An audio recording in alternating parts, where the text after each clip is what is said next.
wanted a short labor. Okay. I wanted a pain-free labor. I wanted every muscle in my body to work as it's supposed to work. You prayed for every single detail, and I can assure you, every single detail was answered. Oh my God, that is beautiful. Yes. Hello guys, welcome back to the Ideal Parenthood podcast. I'm your host, Jomboro, and on this podcast we basically provide a platform for parents to come share their parenthood journeys and what challenges they've been through, the beauty of parenthood, and everything about parenthood. And today we have a very special guest who I'm gonna let her introduce herself. Oh wow, I'm so honored to be here. This is my first time, so my name is Mary Wahito Kariuki. Kariuki being the love of my life and the father of my child, our daughter. And apart from that, I'm an advocate of the High Court of Kenya, and I'm a singer-songwriter. Please say the name of your law firm so we can add it on the screen and people can come. The firm is called Wahito Musonge and Company Advocates LLP. Yes, and I'll share more details with you. Yes, and she has a page on Instagram for the firm, so I'm gonna link it down below, and you can reach out to her on all legal things, legal advice. So we're gonna get started. She's already told me her story is beautiful, so you can tell us how you came to be a mother. Is it something you always wanted to be? Was the journey easy for you? Yeah. Oh wow. Definitely, I've always wanted to be a mom. Like that was never a question, like or something that I doubted. And of course, this happened after we got married. But we didn't want to get a baby immediately. So we wanted to give ourselves like around 1 year or so before we got a baby. And God was very graceful to us, and that is what happened. So immediately after 1 year, we tried to get a baby and we conceived immediately, which is not common. Yes, and the journey has been amazing. Wow, there's so much to say. So when let me take you back a little bit. When we decided that it was time to get a baby, of course, we were just off from birth control, so I was having a bit of time to detox. Let me ask, which birth control are you using? The implant. Okay. Yes. Yeah.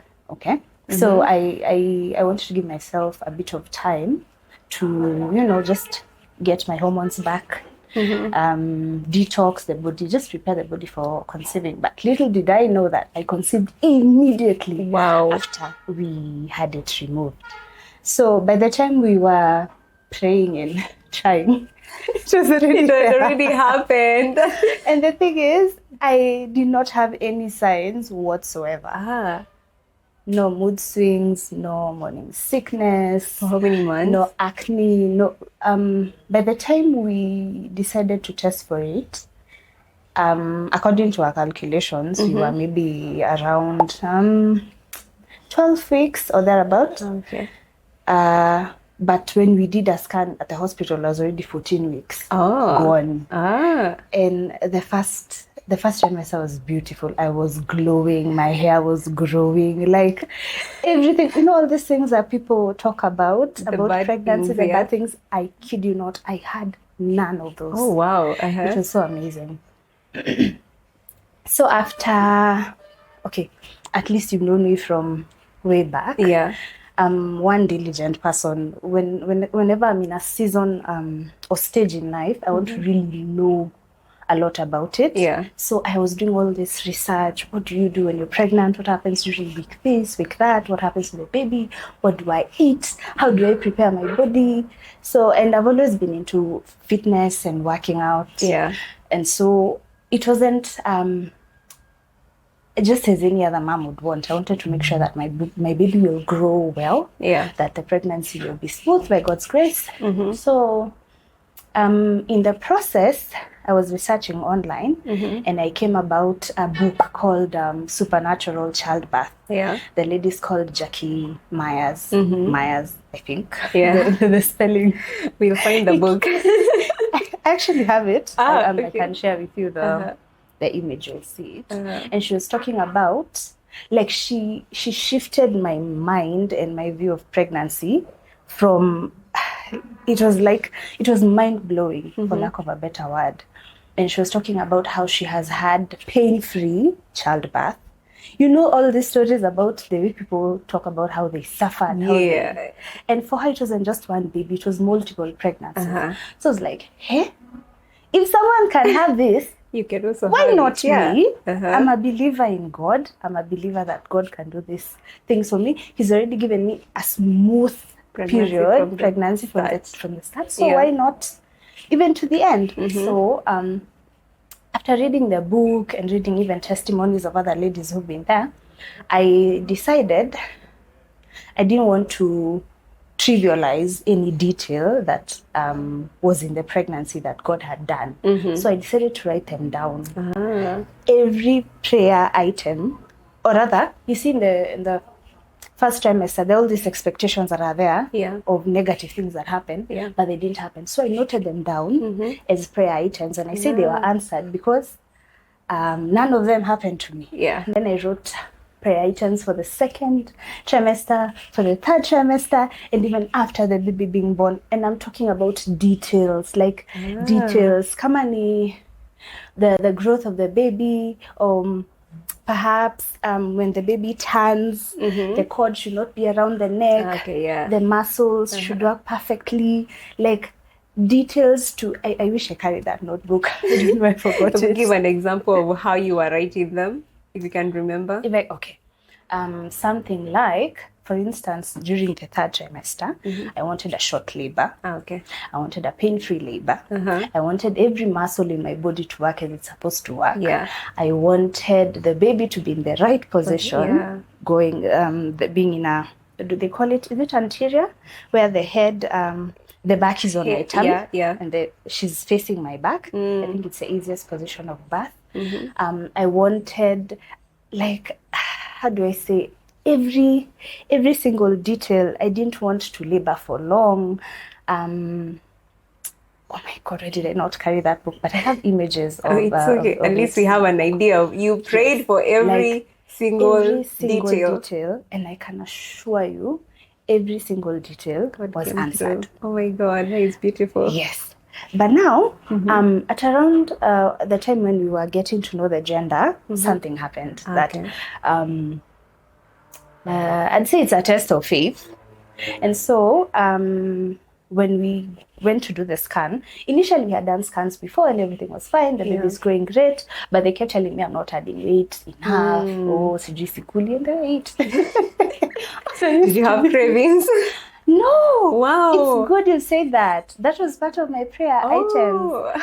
I believed that I wanted to nourish my body the right way. So while I prayed for my cravings, I prayed that I want to crave for things that help my body. I want my body to reject things that are not helpful, like the excessive sugars, excessive cakes. And then I wanted to be in control. I didn't want to be in a position where you hear stories of people saying, I don't know, they were having crazy cravings that they would cry with their husbands in the middle of the night to go buy them, I don't know what. I wanted my husband to just enjoy the pregnancies I was enjoying. So I wanted to be a good wife and a good spouse in a way that he would not, for lack of a better word, detest the season I was in because of how irritable I'd get, or all those things that come with pregnancy.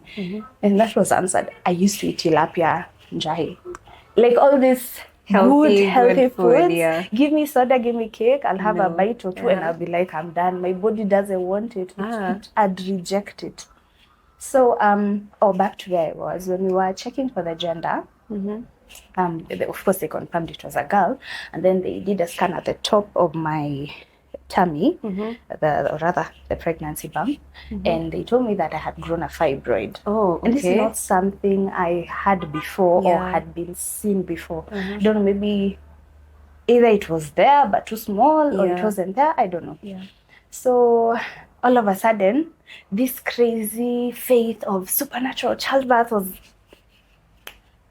Done. Truly a test of faith. Because The I start doubting. doctors, yes, not even that. The doctors start telling me you have to prepare yourself mentally because you might have a C-section. Oh. And I'm like, I am praying for a pain-free, normal delivery. Yeah. Writing all these things, rejoicing over all the prayers that have been answered so far, and now you're breaking my heart, telling me that I might have a C-section. Not that a C-section is not bad, a you mode just of didn't want delivery. that. I didn't want that. Yeah. Hey, but the other day I cried. Oh my God, I cried. All the faith I had, everything I had. It took me a while to just gather myself and get back to the crazy faith I had. Question. Did yes. you vent to God about it? No. No. If there's anything, he's been taking me through a journey of faith, of total surrender. Like, he says everything works for my good. Yeah. And sometimes it may not be what I want. It may not be the best thing according to me. But according to him, he has a greater purpose. So I didn't vent. I was like, you know what? It's fine. God, there's a reason why you made me read that book and made me write all these prayer items. I mean, I had more than 100 prayer items. It's that crazy. I'll show you. And then all of a sudden, there's this feeling of discouragement. And I have the best spouse. My husband was there, you'll do this. Maybe if there's someone I believe in, it's you. You always had crazy faith. And I know God hears you. And like, this will overcome. So, but the best part is, despite the fibroid being there, I didn't have bleeding, I didn't have pain, I didn't have... So I used to go updating my prayer items. Okay, fine, it's there. I want it to shrink, you know. I don't want to bleed. I don't want to have any pain. I don't want to have any complications. So I just go updating the prayer list. So fast forward to around 36 weeks, we had a gynae appointment. Because the every time we go to hospital, they kept telling me about CS, and I was objecting it. I remember even telling that lady, no, one of the doctors told her, no, I'm not going to have a C-section. So I think they were wondering, hey, what's up with this lady? So they told me, fine, go have the final appointment with the gynae. And according to his assessment, we will decide on what's the best way forward. Hey, let me tell you, the week before the gynae appointment, prayer. We prayed. If you could fast, you would have added it there. Let me tell you, and I have an amazing support system, including my mom-in-law. She's a prayer warrior. That one, she's the family prayer warrior. In fact, when I went for that appointment, I went with her. Yes. So the gynae checked the scans. And I was like, you're fine. Everything looks okay. The baby is in the best position. And the fibroid, it's still there. Iko tu hapo juu peke yake. Oh, wow. And so he said, from his assessment, I'm okay for the vaginal delivery.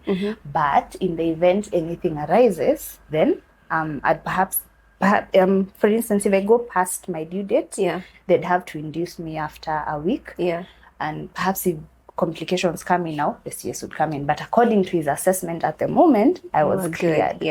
So when I went back, they're like, oh, amekubali akasema. I'm like, yeah, I don't want a C-section. Because they were sort of, I don't say pressuring me, but they were sort of saying that if I'm going to have a C-section, they don't already schedule it and give me a date. So that I'll know exactly which day I'll go to hospital.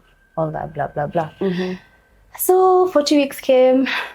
I'm still at home. No pain, no nothing. But then I used to be so peaceful. You know, they people say back pain. I don't know your legs. I don't know your. There's a, what do you call it? Walking like caca. What do penguin. The fatigue. I don't know, sleeping. I used to be so energetic, even at 40 weeks. In fact, I used to serve in church as a worship leader at Nairobi Chapel. You were able to sing when you're pregnant? I served until 38 weeks. What? Yes. I'd be on stage jumping, singing. People would look at me. You'd see some people give me some side eyes like, you are Tanguka. You should have said you're a singer, by the way. You have a very beautiful... I said I'm a singer-songwriter. I'll actually give you the link of my other page. Uh-huh. So I served until 38 weeks. Like, I'd go be on stage for like a whole 45 minutes, lead people, dance, and I enjoyed it. And this was part of the prayer items I had in that list. I prayed for energy. I prayed for grace with people. You know, the thing they say as pregnant women have moods. I don't know, there's someone they'll hate, there's someone they'll... I didn't want such a thing. Yeah. I believe in a God of love and a God of peace, and that's what I wanted. So I'd serve until that 8 weeks, so that's when I went on a break. So 40 weeks came, nothing. Did you want the baby to just come out? Had you gotten to that point? Oh, the exhaustion and excitement, yes. But at the same time, there are all these, I don't call them doubts, but questions in my head of what will be the end result because of this fibroid issue and all this talk about the C-section. But I was okay. I was sleeping fine, waking up fine, working fine. By that time, I was 40 weeks. I was working from home. So, people keep asking, Haja kuja bado? You know, that is one annoying thing. I'm the one who's pregnant. I am tired of carrying this pregnancy. Kama amekuja si nitawaambia. Yeah. But you keep asking me, bado? And of course, it's out of genuine concern. Yeah. It got to a point because you know there's usually all this. There are people who have, I don't know what that pain is called. You know, it's false labor or something.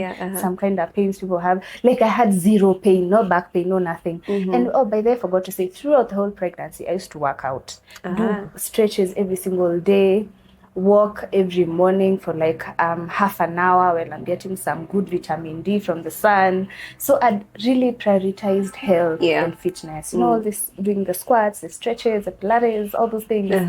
I was very keen every single day. I did them diligently from the 12 weeks that I figured I was pregnant all the way to the end. Every single day, diligently. So 40 weeks come. Now even the family is getting a bit worried, like, ididi, imepita. Bado, hausikii kitu? You know, the questions of, hauna uchungu? Hauna nini? No.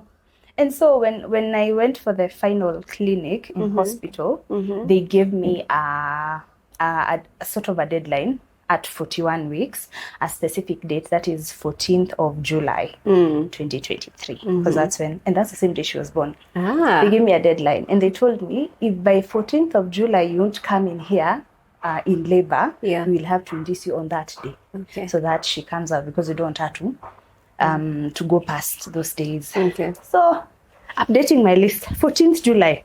I want to go into labor. It should be their birthday. I do not want to be induced.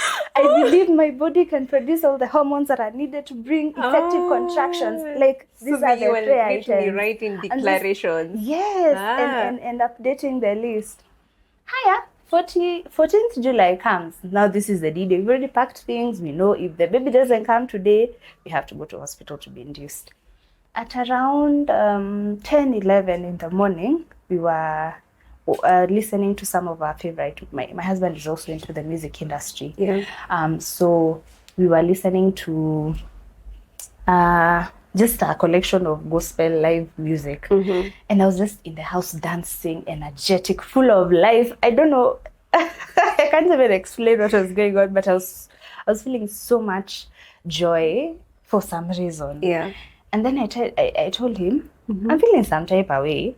I don't know if it's contractions, but it feels like tightening and loosening of muscles. Like you see there, you kawaida tu, like it's not painful. It's like a muscle cramp. And then it would just happen randomly. That's around 10, 11. And again, I've never been pregnant before, so I don't know how contractions feel like. So I continued dancing, doing my own things. I think I even cooked or something. So at around 2, 3, all of a sudden the tightening and the loosening became, it would last longer, and it was coming quite within every 4 minutes. Again, it's not painful. You work out, so you understand. You see that perhaps you lift a heavy weight that really stresses your muscle, but it's not painful. So that's how I was feeling. And then it was coming back to back, back to back. Again, no pain, just the extreme tightening and loosening. Okay. I told him, hey, because today was the day we were to go to be induced. Let's just go to the hospital so that we know what this is. Because according to me, I think it's contractions, but again, I'm not sure. And we were having a conversation like we were talking. We were joking and laughing, and I'm telling him, so we're like, okay, let's just go to the hospital. We by the time we packed, left, blah blah blah, got to the hospital at around 6. Now there is a checking in, signing, blah blah blah, and you know all this because it's all these doctors were the same and they handled me from the onset. By now they knew me because of my crazy faith and crazy questions. and the scan.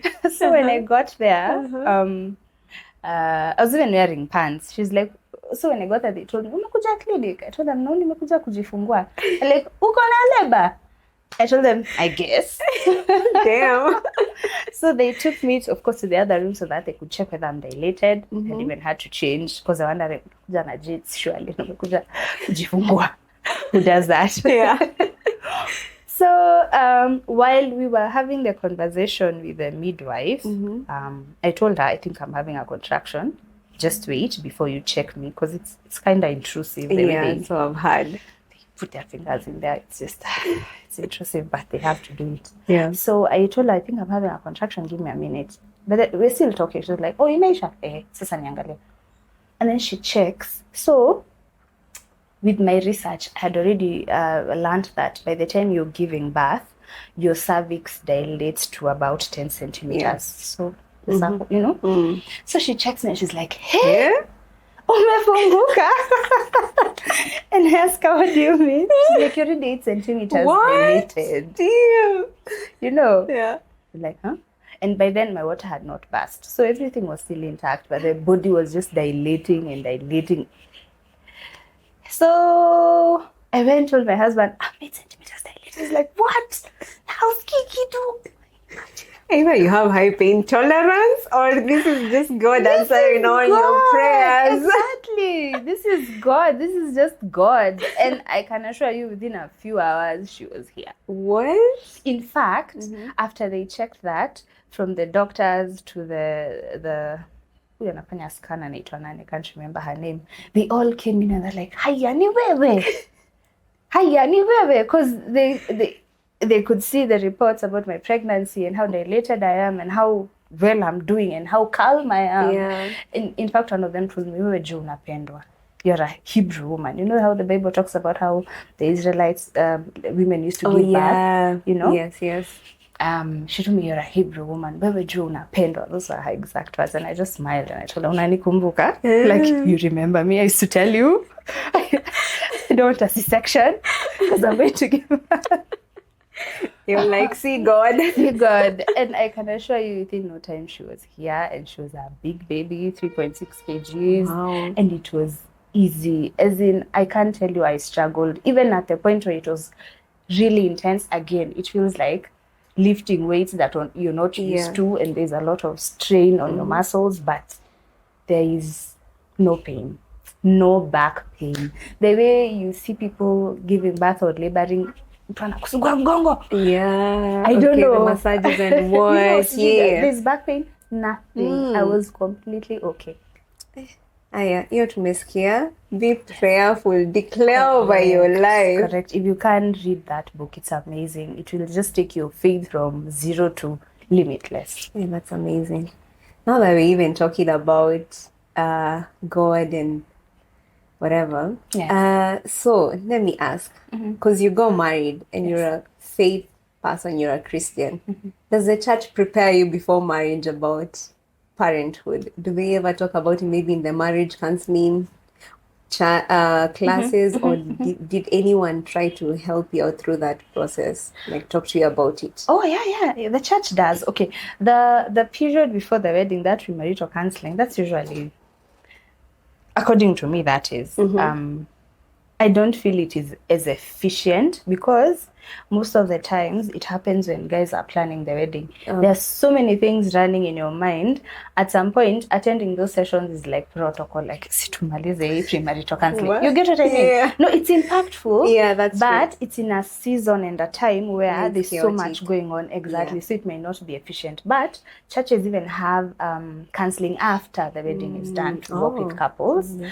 Yes, there is also parenting classes for people who have kids and people who are desiring to have kids. So there are all these opportunities that are there. I think the church is very intentional. And I even remember while I was serving at Nairobi Chapel, one of the ladies approached me and she told me, "Do you need anything? Do you need someone to talk to? If you need anything, just talk to me." And I was like, "Wow, that's nice. Like that's kind." And of course, this is someone who doesn't need to do it, but they choose to do it anyway. Yeah. So she reached out, we would talk, and then she'd check on me even after she was born. I told her and had even shared with her. I remember she was telling me, because she has, I think, 3 or 2 kids. For her, the day of delivery feels like Judgment Day. You can't evade it. And I remember one time she asked me,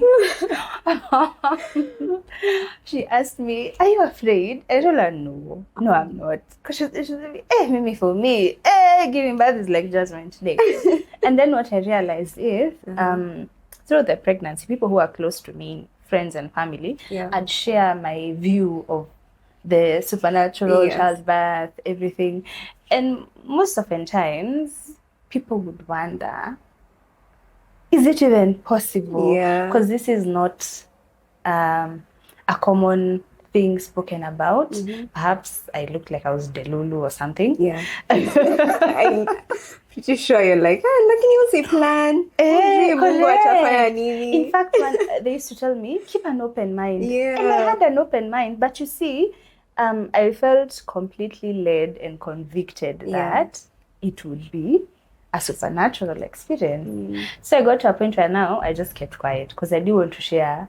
The more I share, the more I look like I'm delusional or living this bubble where I don't want to face the realities of childbirth. Yeah. But after it happened, everyone was like, wow, you have such crazy faith. Like it actually happened. It's possible. Yeah. And the best part of it is I have shared my testimony and journey with my friends who have also experienced the same thing. Oh, after you. After me. Oh, I'm so glad you're sharing this with us. Me. Because every time we hear, me, I don't have kids. So you can imagine, I have watched videos on YouTube of people giving birth and it's scary, it's everything. So to hear that there is another way, it gives you hope. All I just need to do is pray and talk to God about pray it. And seek God and seek the covering and speak to it as well, declare it. Correct. I remember even during labor, I'd always declare there's constant peace.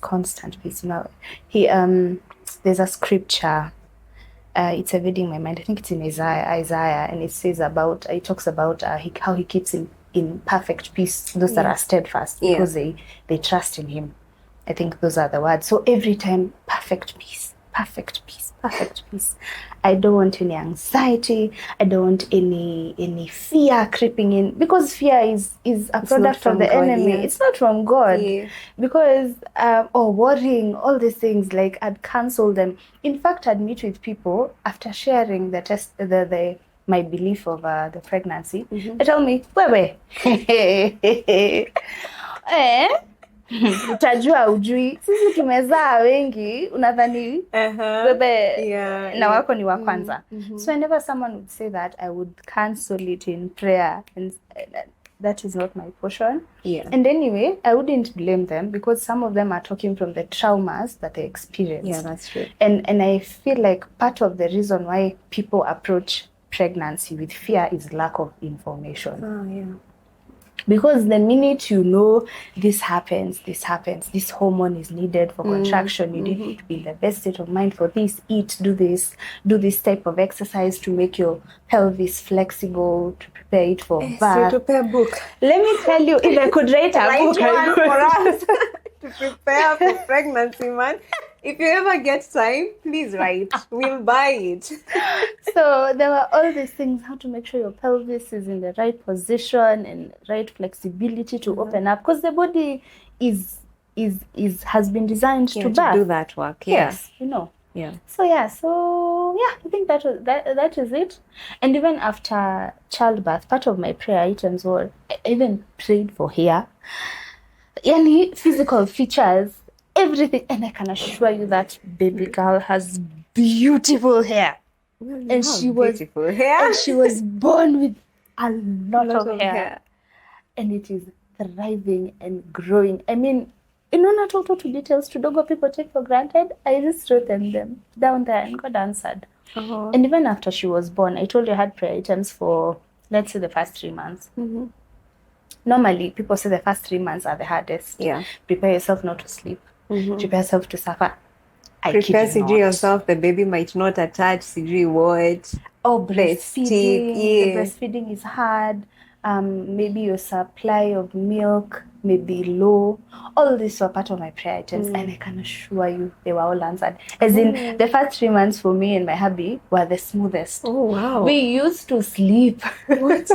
Oh, the babies supposed to wake up every 2 hours. No, they do. Okay. But at the newborn stage, the first few weeks.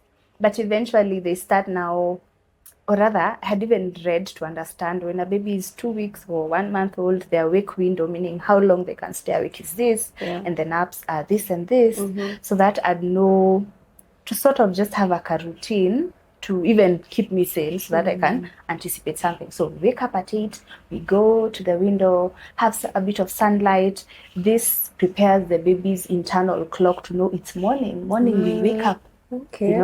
So, and in the evening we'd have a simple routine of she's going to shower, breastfeed, burp her, sleep at 7. And I'd constantly do that every single day. Wow. And by the time she was 1 month, she would wake herself at 8 a.m. And by 7 p.m. she would be sleep. Down. Yes. Oh, thank you. At least I know this is possible now. It's possible. And breastfeeding was easy. It was not painful. I've always had an amazing supply of milk. Like all these were prayer items of after the baby is born. Yeah.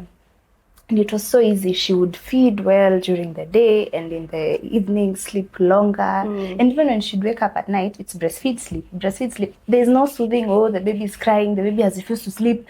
She would feed and go back to sleep by herself. Like it was easy. Honestly, the first 3 months were the easiest for us. You wouldn't even tell there's a baby in the house, so she hardly cried. Wow. But then we had also done our research. Things that make a baby cry. Maybe it's gas, maybe they didn't burp, maybe there's discomfort in terms of the diaper. So we'd always be on point. So all this research, you guys did it by yourself? Google, books. You didn't even have like a doula or somebody. It was all internet. Yes. Oh, wow. Okay. So it'd be like, because the best thing about it is we have access to information everywhere, whether it's Instagram, TikTok. So there are all these videos. So we would burp her, kanalala, after she, do the 2 exercises to help her with gas. Yeah. Do tummy time for her neck and also good for her tummy. And it was so easy. Like it was easy. Again, not because we are experts. The information helped, but the key thing is prayer. Prayer items. When the Bible talks about Psalms 127, that a child is a reward and a gift from God. Yeah. That is it. I was like, God, if you give me this reward and this gift, I want to be a good custodian. So teach me how to raise her and how to handle her. Yeah. Oh, wow. Hey, nitaomba. If it ever comes to that, I will certainly pray. Now, has it gotten, at what point, has it been smooth sailing still? Or have you had a difficult... The challenges. Yeah, of course, challenges are there. Yeah. Especially our daughter. She started teething very early. By the time she was 4 months and a few days, she had 2 teeth already grown. So teething can be quite hard, the discomfort on the gums. So I think that is one challenge we had, because you tell that she's really struggling and it's something she can't deal with. Yeah. Of course, and then as they grow, learn all these things. There's sleep regression that comes when they are developing some skills or learning things. And of course, eventually, as they grow up, their wake window becomes big. That means they are awake longer, they're taking less naps. That means I have less time to myself. Because whenever she'd sleep like 3-4 times, whenever she's asleep, it means I get to rest. I get to hang out with my bestie, which is my husband, and just maybe watch a movie or just rest or just, reconnect. Because having a baby also brings about dynamics into your marriage and love life. Yeah, I wanted to know more about that. How does it affect your union? How do you even keep your union, romantic? You're still close to each other and the baby has not completely taken over your life. I think from the onset, something we believe in, my hubby and I, is that these are conversations that people should have as early as before getting married. How many kids do you want to have? How long should you separate them? How does parenting and raising these kids look like for us? So like, for instance, for us, we are all into intentional parenting. Of course, we're not experts. This is our first baby. We've done it for 1 year and a few months. But we wanted to be present, to be intentional. But at the same time, we wanted to not neglect each other. So what we did, perhaps, even as we were researching and reading, I'd share with him information about what happens to the woman, the changes in hormones. Sometimes I might be moody and irritable. It's not about you. It's just me. It's just where I'm at. So bear with me. Understand me. Don't think I hate you. Don't think I'm being irritable and pushing you away. So when you have such conversations, it prepares him mentally for what to expect. And at the same time, there's also a transition for him because now he's a father. And if there's something that made me, I can assure you I have the best spouse in the world. Oh my God. You do. There's something, I always tell him there's something that made me even love him from the onset was his love for children. And it was very evident with how he interacted with kids around us, his nieces, depending on the age that the baby is at, you tell he's very intentional in terms of trying to understand the child and relating with the child at their level. So I knew for sure, this is the two of us. We make the best team. So that's what we did, and then having conversations and prioritizing time. As I told you, she would wake up at 8 and by 7 p.m. I'd do the night routine where she showers, her good massage, breastfeeds, sleeps. Even if she'll sleep for 3-4 hours, that means we have 3-4 hours to ourselves. So in the evening, we could cook a meal together, watch a movie, just talk, bond, vent, whatever it is. Do some date night in. Don't have to go out. You can just make a 3-course meal in the house. Have some ice cream for dessert, like a good starter. Talk, bond, even dress up. You're in the house. Just dress up and look good and do it in the house. And it works. So that's what we've done. And we've always communicated. When an issue arises or a problem comes in, we communicate. That in the previous episode, that was the same sentiment. Communication is key. Communication is and key. Intentionality. Clearly, you two are very intentional about what you are doing together. Yes. Now, I know she's not so much older. Yes. But there's always cool mom or cool dad or, there's one strict parent. Which one are you? I think by default of being the mom who breastfeeds, nurtures, gives warm hugs and all that. I think most of the times I'm good. I'm the good cop. But I can also be bad cop. Like she knows if she tries me, I will deal with her. But at the same time, even my hubby, he has, and even as we go, we pray that God helps us figure out this. There are times where you need to embrace her and make her feel warm. Because, she's still growing, getting all these emotions, sometimes frustrated, and she may not be in a position to communicate properly. So you just need to give her good hugs or sing to her a song or dance with her and just start laughing. But there are days you have to put a straight face. Like, no, Yeah. So right now we are potty training. Hey, potty training is not for the faint-hearted. Ooh, It is not for the spent by start. Would tell us what is it? What is it like? We are fortunate enough. Again, this is an answered prayer. Yeah. Our child learned how to talk very early. Oh wow. Like she is so fluent and very fluent with Swahili. A bit of English, but we prioritize Swahili. Is that because you talk to her a lot? Yes, Or, we talk to her a lot. We also have access to a larger community that is my husband's family. So she gets to meet her shushu almost every single day, her aunties, her cousins. So there's all this interaction. Like she's very fluent. Sometimes she tells me things and I'm like, wait, who are you? Like, how did we get here? So now we've been trying to potty train her, as we prepare her to, leave the diapers and slowly by slowly transition. Hey, so day one, was it day one or just what was the first week?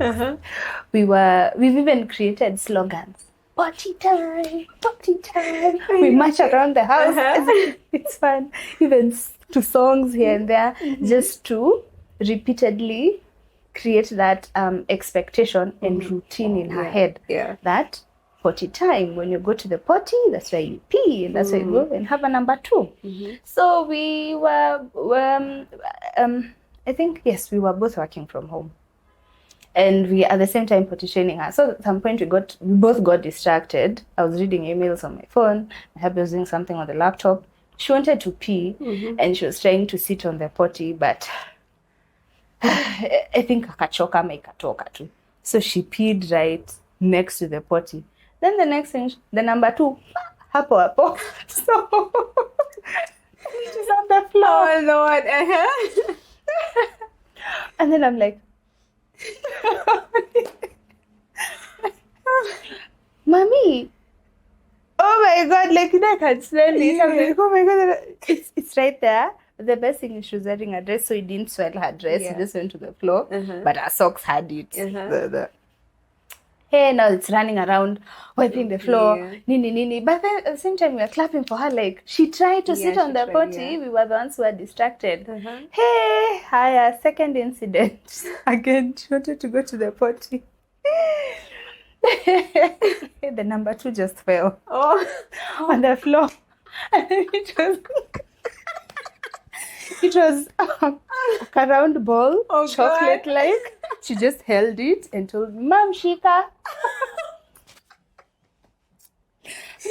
Oh, Jesus Christ. Shika, Mom. I'm like, so the first thing you think as a parent is, has she touched her hands?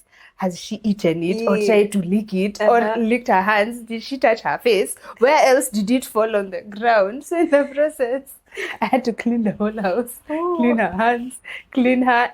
But it's the chaos. There's so much joy and happiness. But she's a fast learner, and the best part is she knows how to communicate.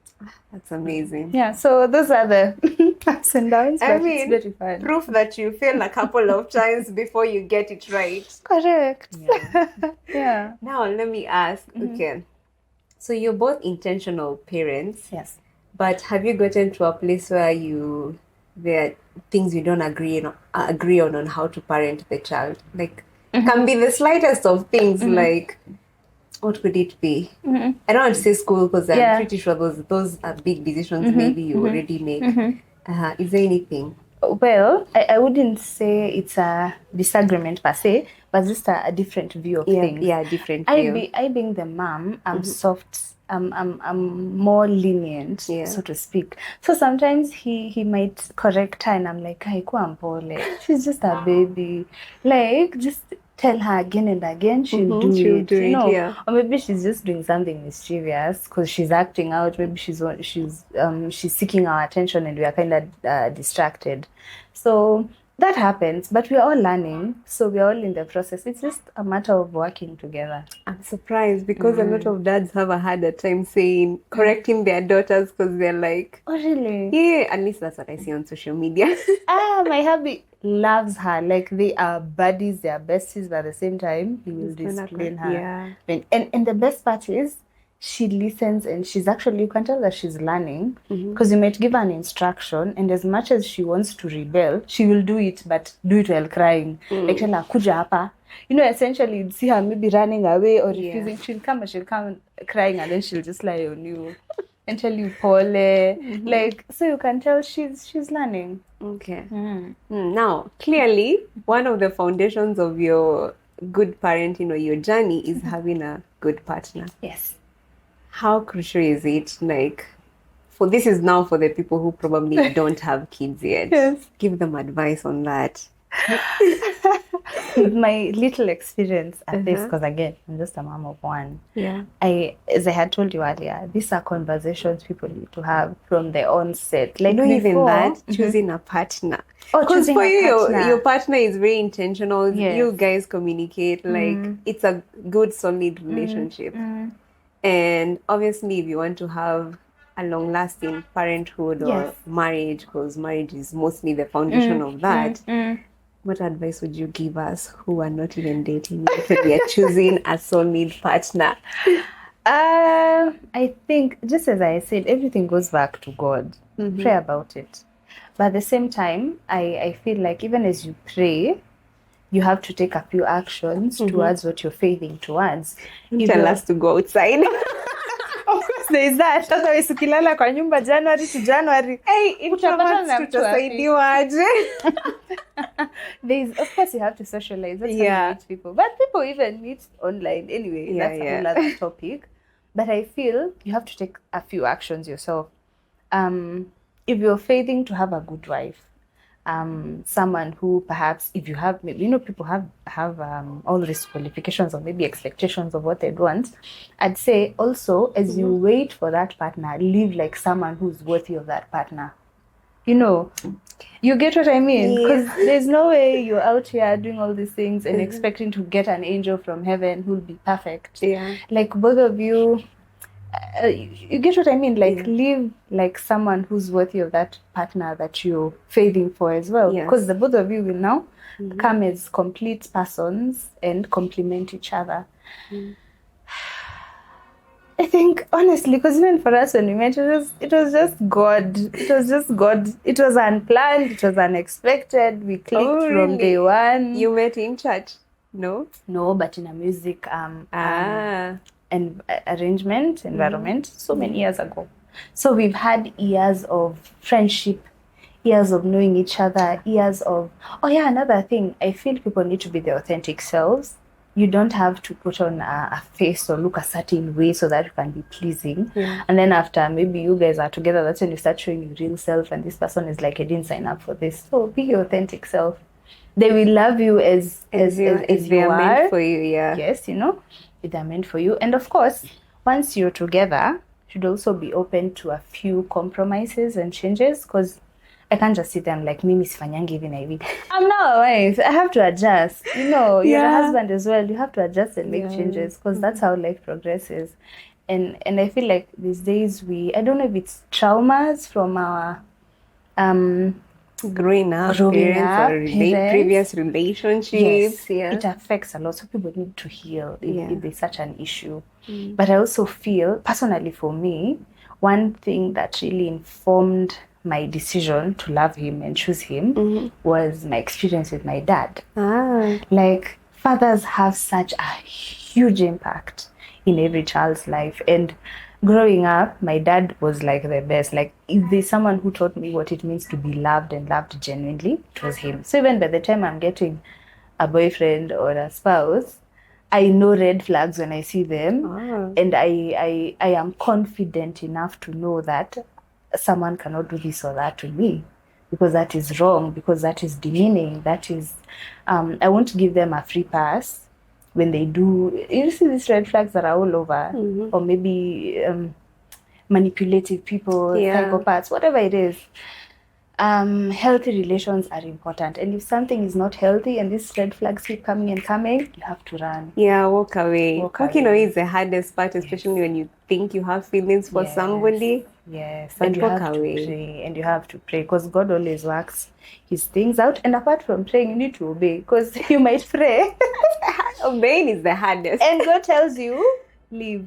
Yeah. Like, this is not what I have planned for you. But you're like, no, but he cares for me. And He I does love this for me, him. and I love him. But perhaps God is telling you go because he's preparing something better for you. Yeah. But honestly, I don't think there is like a list of things to do before you get a spouse. Just let God guide you. Yeah. Okay. How has motherhood changed you so far?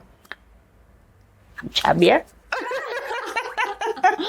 Wait, do you sometimes feel like you don't recognize your body? Did you ever get to that point of feeling like you don't recognize your body after motherhood? Not really. I think I'm fortunate enough. I didn't really change much during pregnancy. And even now, I still have a few kgs that I feel I need to lose, but I'm still within the... I'm still okay. Yeah. Like, I didn't have that drastic, that drastic weight gain people usually have. I think during my pregnancy, I only added around 10 kgs. And after the baby was born, it has just slowly by slowly shed itself, So... But there are those times, I think the biggest trauma I had was breastfeeding. Because let me tell you, when the milk just decides... and it decides to leak. And just having them full, hey, my God, the chest is over here.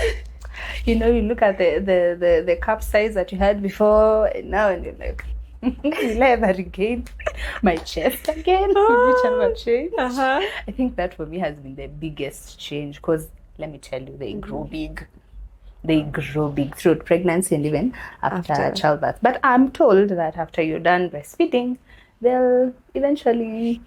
Are you still go back? Yes, I am. Oh. Yes, I am. Part of the other changes, when you're just you or you're just spouse, being that I'm an advocate, I'm a singer, I am a worship minister, you have so much freedom with your time. You can just wake up and be like, we are going to minister at this place, we're going to do this and this. But right now, I have to make arrangements. I have a baby. So if I'm serving in church, I have to have someone who will be with me, who I leave the baby with. And even while serving, there's always this thing of kakosawa, kanalia, katasumbua, Mom guilt. Is that the mom guilt? Or... Yeah. Did you experience mom guilt? I think it happens, because sometimes you might do something and it's out of not knowing. And in the process, maybe the child cries or you feel like you have failed at doing something. It happens, but I don't let it get you don't let it get to you. To me, because we are learning. And again, I'll always go back to God, like, God, I don't know how to do this. Please guide me. Yeah. Please show me the way, But yeah, that's basically it. You can't just wake up and say, I'm going somewhere or I'm going to do this. I mean, you have to pack for diapers. You have to schedule yourself in a way that she usually naps at this time. So I'll do this at this time because she'll be asleep. Because working from home is a whole other experience. Because there are days I'll be like, I want to work, but I can't. She's all over my case. What do I do? Or and sometimes you're like, Mom, kuja tucheze. Like, she's so vocal. Mom, kuja tucheze. Kuja to dance. Kuja tufanye hivi. And I'm just looking at her like, okay, you know what? This can wait. Let me just go and play with my baby. So but again, if you have a good spouse, partner, for those that are married, I believe it's a whole other dynamic for people who are single parents. That's not... That's a very hard journey. And I always, when I see single parents, I have double respect for them, because it's not an easy journey. But yeah, you have to... Everything you do has to revolve around the baby. Even today, before I came, I had to make sure I've left enough food for lunch. I had to make sure that everything she needs is ready and prepared. And she has someone watching her if it's not her dad. So there are all these things. You can't just wake up and be like, Naenda, ama nini. You have to check your schedule. Okay, if I have court on this day, so I have to plan. I have to have someone check her until this time. Yeah. Okay. Yeah. This one is... at an update doesn't apply to you. Something you wish you had appreciated more of before becoming a mom. Appreciated more? Maybe free time. Maybe friends. Wait, how has it affected friendships and... Friendships, my God. Most of my friends are usually mad at me because I don't attend events or I don't go for meetings and all that. Like it's just a transition. But if you're a mom to another mom, you're more graceful. Yeah. Like right now, there's so many things that have shifted in terms of how I think about things that if someone did it, I wouldn't be like, sasa ni kuringa, ni kuignore manini. It's just a season in life. Yeah. But I think free time is it. Free time is because there. right now it sometimes feels like life is just running. Do this, do that, plan this, plan that. Check on the baby, do this, do that. Sometimes it's good to have a break. And maybe that's something even my hubby and I do. It's good to have a break, whether it's having her with her grandmother or an auntie. Just have a break for the two of you. Just breathe, even if it's for just a whole day. Yeah. Or if you can go for like a small staycation, just to rekindle that love and remember yourself, who you were before a third party came. So it's really good to have a support system. Unfortunately, not everybody has a grandmother, grandparents, you know. Sure. In fact, I'm so glad that we not only have my hubby's mom, but she's accessible and close by, because personally, my parents are late. Yeah. So if I was depending on that side, then it would be unfortunate, because she wouldn't have anyone to go and call Shosho, Yeah. you know. But yeah, yes. Let me ask, have you ever expected or thought of, maybe my friends could take my child for a day so that I can have some free time? Yeah. What I can say is, when you're pregnant, there's this kuchochwa people are given, kuchochwa that people do. Tutakulelea, tutakuangalilia, tutafanya nini? Let me tell you, most of the times, utakuwa peke yako. Yeah, that's and true. Sometimes it's not because your friends don't want to help you. Sometimes the child may be even in a stage where they have some sort of separation anxiety. They just want their mom. Yeah. Hata nikuachia hapa 10 minutes, alia. As much as you want to be with her, she just wants her mom. So what do we do? Yeah, I've thought of taking my friends, but they're so young, because one is, I think she's turning 5 this year, and another one is like 2 years actually. I don't think I can, because they are also not even toddler. I feel like they are fragile still, you know. No, a 2-year-old, 5-year-old. You know, my baby is under 2, so I'm like, whether she's 2, she's fine. Like 5 years, she's fine.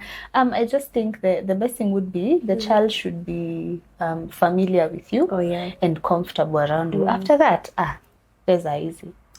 I think I could. Lakini hata nephews and nieces na vile they are grown and I've never been able to. Like I only watch them when the parents are around, or when we have a nanny and maybe the parents are away. But where? Peke yako?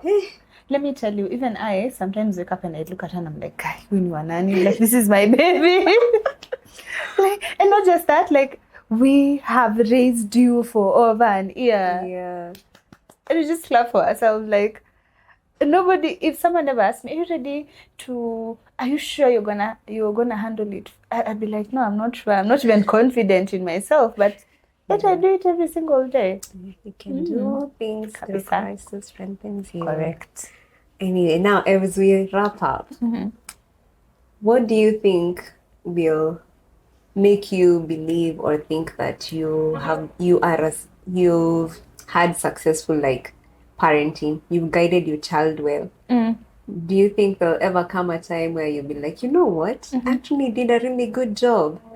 I think based on how I was raised and based on how I am doing so far in terms of because it's not a common thing to see people still believing in God, still serving, still trusting in terms of God leading and guiding them.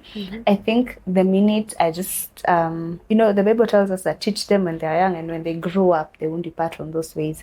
I think knowing that, or rather seeing her grow up into this believer and a person who's given to the service of God, I think that will be it. Because I know whenever she has, the fact that she has God, everything else is sorted. Like God will guide her, He will instruct her. Even when I'm gone, she's still be in good hands. I think that will ease it. Whether she becomes a lawyer like me, or a doctor, or a singer like me, or a podcast podcast host, whatever it is, as long as it's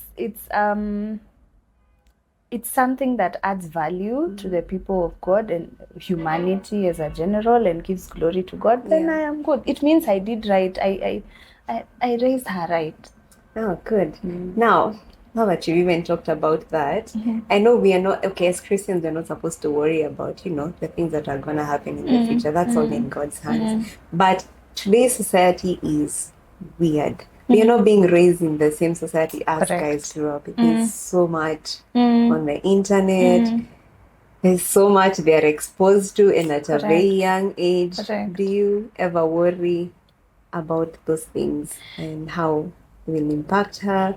Or do you feel like you need to overprotect her? Definitely, every parent at some point worries because it's the things that are going on right now are disturbing. But I think the minute you just play a role, that's why I told you we're all about intentional parenting. We want to be present. We want to see what she watches, who she's playing with. Again, you can't control everything. Yeah. You have to leave it all to God. But at the same time, play your role, discipline her, have talks that are as she grows. Because I feel part of the things why we are exposed to the negativity is because our parents did not have these conversations with us. I don't know about you, but that's true. They didn't tell us some of these things. It was awkward. Even the fact that I tell my daughter I love you like 1,000,000 times in a day, and she knows how to say I love you. It's the sweetest thing ever. I don't recall my mom telling me I love you. I don't recall my dad telling me. They'd show it. I think the sweetest word my mom ever called me was Toto. I swear. When like Toto, whenever she'd say Toto, I do like, today is a good day. But normally she just called me by my name, Or maybe because my name is Wahito, my dad used to call me Kahito. Kahito Kake. So that's the sweetest he'd call me. But I think at I love you, Suji Valentine's, they give you a carouse or something. Wapi, we didn't grow up having these things. But we're so intentional. And our daughter is always there. She just looks at you and she goes, I love you. Hug her. So sweet. Yes. And her dad tells her, I love you too. And that affirmation is also very good. Yeah. So we're raising a generation of people who are told they are loved. Yes. Which is very important. We are not judging, but we understand. They gave us the best. They did the best they could. Yeah. And we have to do better. Definitely. Yeah. Now, parting shots. What would be the one advice you would give mothers to be or current mothers? You can pick one, either mothers to be or current mothers, or one that applies to both. Mothers, parenthood and motherhood is a blessing. It's a gift and a reward from God. The best thing anyone would do, whether it's an expectant mom or a waiting womb, because there are people who want to be moms but are struggling to get there, and who are moms already, is it's a reward. It's a gift from God. Whenever it gets tough, whenever it gets hard, just run to God. Run to God. As in, if you have God, you have everything. Amen. And His plans are always good. Yeah. He makes everything work out for you good. That is true. Okay, guys, that is it for today's episode. Remember, trust in God. I think that's the message you have gotten. Take everything to God. Trust in God. Pray about everything, even the most minute of things that you think are just trivial. Pray about everything. But all right, guys, that is it for today's episode. If you would want to share your story on motherhood, fatherhood, generally how parenthood has been for you, I'm going to leave my email down below, and you can send an email to me. Send me an email. I'm also going to link my Instagram. You can DM me if you prefer to use that route. And guys, please come on here, share about your journeys. It doesn't have to be perfect. We just want to hear what people are going through, and we can learn from each other. There's always something to learn. And I'll leave Wahito's Instagram, her law firm details. She's a singer as well. I'll leave them all down here below in the description box, so make sure to check that out. And without further ado, bye guys. I'll see you on the next episode.